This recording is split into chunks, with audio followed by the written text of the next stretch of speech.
오늘 말씀에서는 하나님의 주권, 하나님의 주권과 하나님의 인도하심을 인정하는 것이 지혜다라고 말씀하십니다. 1절입니다. 왕의 마음이 하나 여호와의 손에 있으며 마치 본물과 같아서 그가 의미로 인도하시느니라. 절대 권력을 가진 왕, 그 왕이라 할지라도 하나님의 다스림을 받는다라는 거예요. 하나님의 다스림. 그래서요, 지혜로운 자는 하나님의 다스림을 인정하고 받아들입니다. 그러니까 왕도 하나님의 다 주권 안에, 하나님의 통치 아래에 있는데 모든 사람이 다 하나님의 주권과 통치 아래에 있다라는 것이죠. 이것을 깨닫고 인정하고 하나님의 다스림과 인도함을 받는 자가 지혜로운 자다라는 것입니다. 저와 여러분은 하나님의 주권을 인정할 수 있기를 바랍니다. 하나님께 자신의 삶을 온전히 맡길 수 있기를 바랍니다. 여기 지혜로운 자예요. 어리석은 자는 자기를 믿는 사람이고 지혜로운 자는 하나님을 믿는 자예요. 하나님께 맡기는 거죠. 2절입니다. 사람의 행위가 자기 보기에는 모두 정직하여도 여호와는 마음을 감찰하시느니라. 사람은 눈에 보이는 그 행동만 보고 판단을 하죠. 그러니까 보기에는 좋아 보인단 말이에요. 행동이 다 정직해 보이고 옳은 것처럼 보이죠. 그 사람들은 그냥 눈에 보이는 거, 행동만 옳으면 된다라고 생각합니다. 하지만 하나님은 무엇을 보십니까? 눈에 보이지 않는 마음을 보십니다. 마음. 그래서 지혜로운 자는요, 눈에 보이지 않는 이 내면을 가꾸는 자예요. 하나님은 그 중심을 보시기 때문에 그 마음을, 중심을 잘 가꾸는 자가 지혜로운 자입니다. 속일 수 있잖아요. 겉으로는 안녕하세요, 반갑습니다. 겉으로는 아주 친절하고 상냥하고 그런데 속으로는 그 사람을 미워할 수 있잖아요. 그러면 안 된다는 거죠. 하나님께서는 눈에 보이는, 사람들은 속일 수 있어도 하나님은 속일 수 없다. 왜? 하나님은 우리의 마음을 보시기 때문이다. 그래서 우리는 어떻게 살아가야 돼요? 진실되게 살아가야 돼요. 진실되게. 그것이 지혜로운 자다. 왜? 하나님은 마음을 보시니까. 3절입니다. 공의와 정의를 행하는 것은 제사 드리는 것보다 여호와께서 기쁘게 여기시느니라. 여러분, 이 3절 말씀은 정말 우리가 간직해야 될 말씀이에요. 하나님께서 기뻐하시는 것은 단순히 예배 드리는 행위가 아니다라는 거죠. 우리가 이 신앙의 틀에서 벗어나지 못하면 신앙의 본질을 놓쳐버립니다. 여러분, 북이스라엘이 왜 멸망했습니까? 예루살렘 성이 왜 무너지고 남유다가 왜 포로로 끌려갔습니까? 그들이 하나님께 제사를 드리지 않아서, 예배를 드리지 않아서 끌려갔습니까? 그렇지 않아요. 예배 잘 드렸습니다. 그들에게 믿음이 없었습니까? 아니, 믿음이 있었어요. 하나님께서 우리를 지켜준다는 믿음도 있었어요. 근데 뭐가 문제예요?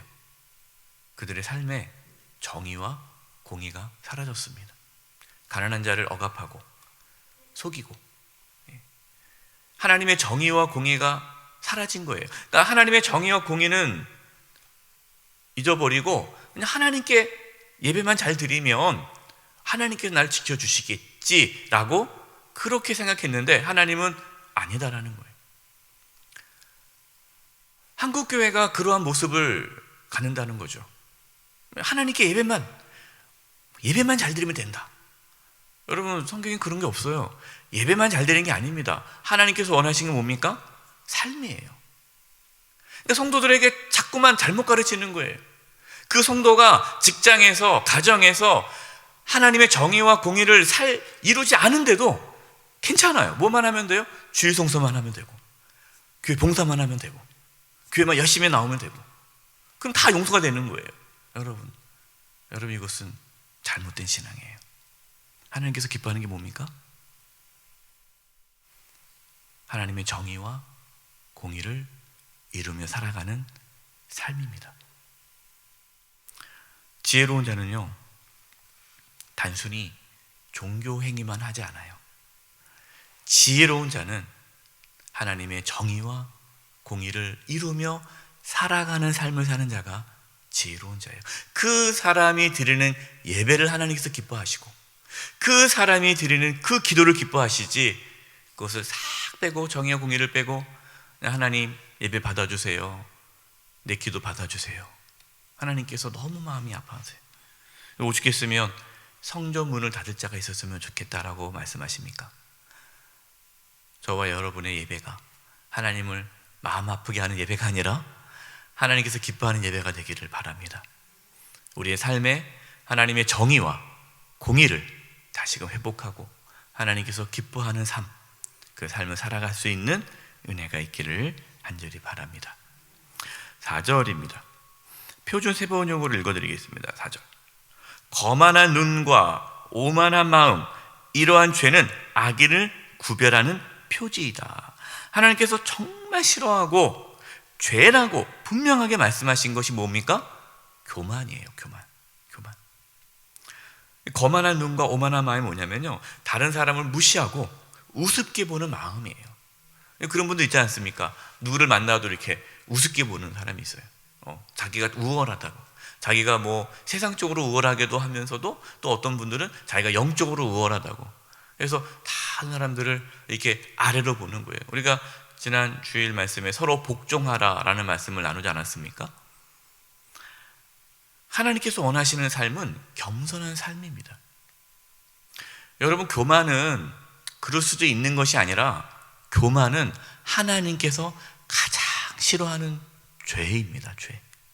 그래서 우리는 그걸 두려워해야 돼요. 우리 마음에 내가 다른 사람을 무시하고 아래로 보고 깔보고 그런 모습이 있는가, 있다면 하나님 앞에 회개하셔야 돼요. 5절입니다. 5절을 공동번역으로 읽어드리겠습니다. 부지런하고 계획성이 있으면 넉넉해지고 성급히 굴면 가난해진다. 어제 말씀에서 신중함이 지혜다라고 말씀을 드렸습니다. 부지런하고 신중하게 계획을 세우고 부지런하면 재산을 모을 수 있지만 성급하게 일을 하면 가난해진다. 그래서 여러분, 어제 많이 말씀을 드렸습니다. 성급하게 일하지 마시고, 누가 이게 투자하라 할 때 그냥 투자하지 마시고 신중하게 알아보고 계획성 가지고 하시기 바랍니다. 6절과 7절입니다. 6절과 7절을 제가 표준 세번역으로 읽어드리겠습니다. 속여서 모은 재산은 너를 죽음으로 몰아넣고 안개처럼 사라진다. 악인의 폭력은 자신을 멸망으로 이끄니 그가 바르게 살기를 거부하기 때문이다. 그러니까 다른 사람을 속여서 재산을 모으는 것은 어리석은 것이다. 그 재산은 사라지는 안개와 같다. 곧 사라진다라는 거예요. 악인의 폭력은 결국 자신을 멸망으로 이끈다. 그래서 우리가 악인의 형통함을 부러워할 필요가 없어요. 여러분, 부정한 방법으로, 정직한 방법이 아닌 부정한 방법으로 재산을 많이 모았다고 해서 부러워할 거 없습니다. 그 재산은 다 사라지게 되고 악인의 형통을 부러워할 거 없어요. 악인은 멸망하게 되어 있어요. 우리는 다른 사람 볼 거 없습니다. 그냥 하나님 앞에 정직하게, 성실하게, 신중하게, 겸손하게 살아가면 하나님께서 그 삶을 이끌어 주시는 거예요. 9절입니다. 다투는 여인과 함께 큰 집에 사는 것보다 움막에서 사는 것이 나으니라. 큰 집에 살아도 배우자와 다투며 사는 것이 얼마나 불행합니까? 비록 작은 집에 살지라도 가족 간에 화목한 것이 행복이죠. 그러니까 돈보다 뭐가 중요하다는 거예요? 관계가 중요하다. 돈보다 관계가 중요하다. 여러분, 그래서 다투는 삶은 살지 마세요.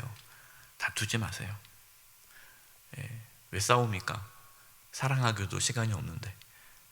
그냥 덮어주고 사랑하십시오. 누구를 만나도 다투지 마세요. 그냥 져주세요.